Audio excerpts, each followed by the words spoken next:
इस क्वेश्चन में हमें एक इक्विलेटरल ट्रायंगल दिया हुआ है, ट्रायंगल ABC, और हमें इसका ऑल्टीट्यूड निकालना है। इसके अंदर इस इक्विलेटरल ट्रायंगल में हर एक साइड 2a हमें दे दी गई है। हम जानते हैं इक्विलेटरल ट्रायंगल एक सिमेट्रिक फिगर है। अगर मैं इस इक्विलेटरल ट्रायंगल्स में वर्टेक्स A से परपेंडिकुलर डालूं ऑपोजिट साइड BC पे, तो ये परपेंडिकुलर एंगल A का बाइसेक्टर भी होगा, और ये जो परपेंडिकुलर है साइड BC पे, ये BC का मीडियन भी होगा। अब मैं इसको नाम देता हूँ M। मैं बोल सकता हूँ AM is perpendicular on BC। हम ड्रॉ करते हैं AM is perpendicular on BC। चूंकि ये एक इक्विलेटरल ट्रायंगल है, since triangle ABC is an equilateral triangle,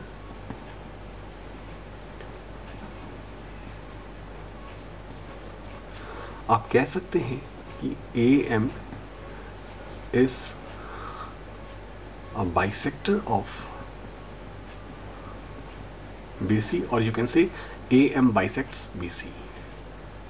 तो अगर AM मीडियन बन गया तो मैं बोलूँगा BM is equal to MC, और वो कितना होगा, A के इक्वल, क्योंकि ये जो BM और MC दो इक्वल है, ये हाफ ऑफ BC के इक्वल होंगे, और हाफ ऑफ BC मतलब 2a/2 विच इज A। अब देखिए triangle ABM, triangle ABM is a right angle triangle. ये राइट ट्रायंगल हुआ ABM, तो इस राइट ट्रायंगल में AB हाइपोटेन्यूज हुई, BM को हम बेस समझ लेते हैं, AM हो जाएगा ऑल्टीट्यूड या परपेंडिकुलर। इस राइट ट्रायंगल में हम पाइथागोरस थ्योरम अगर अप्लाई करें तो हम लिख सकते हैं AB² is equal to BM² plus AM², hypotenuse square is equal to base square plus altitude square या परपेंडिकुलर स्क्वायर। आपको एग्जाम में करते वक्त इस थ्योरम को मेंशन करना है, इस थ्योरम की स्टेटमेंट लिखनी है। यहाँ पे मैं सिर्फ आपको एक्सप्लेन करने के लिए ये सब कर रहा हूँ। आपको अगर एग्ज़ाम में जब टेस्ट चल रहा होगा या एग्ज़ाम होंगे आपके, अगर आप कोई थ्योरम यूज़ करते हैं और उसके स्टेटमेंट नहीं लिखते हैं, आपके नंबर काट लिए जा सकते हैं।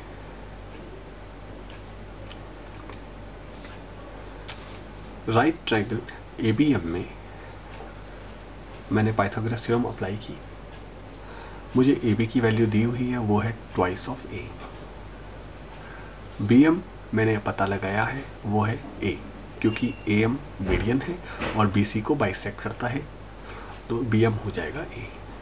अब रह गया AM ऑल्टीट्यूड, जो कि हमें पता लगाना है, इसकी वैल्यू हमें नहीं पता, वो हम निकालते हैं। मैं इसको लिख सकता हूँ ट्वाइस ऑफ A का square 4A² equals to A² plus AM²। Solve करने पे हमें मिलता है AM² इज 3A² और AM की वैल्यू है under root of 3A² which is under root 3A।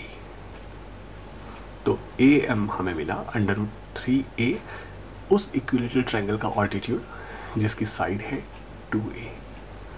अगर मैं थोड़ा और आगे चलूँ, मैं लिख सकता हूँ इसको अंडर रूट 3। यहाँ मैं A को 2 से मल्टीप्लाई भी करूँगा और 2 से डिवाइड भी करूँगा। मैं ऐसा क्यों करता हूँ? क्योंकि मैं अपने आंसर ऑल्टीट्यूड को इक्विलेटरल ट्रायंगल की साइड की टर्म में लाना चाहता हूँ।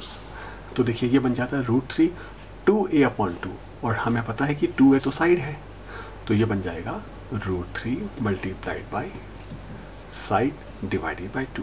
तो आप कह सकते हैं कि किसी इक्विलेटरल ट्रायंगल में उसका ऑल्टीट्यूड होता है √3 डिवाइडेड बाई 2 और फिर मल्टीप्लाई करो साइड को, या √3 multiplied by side divided by 2।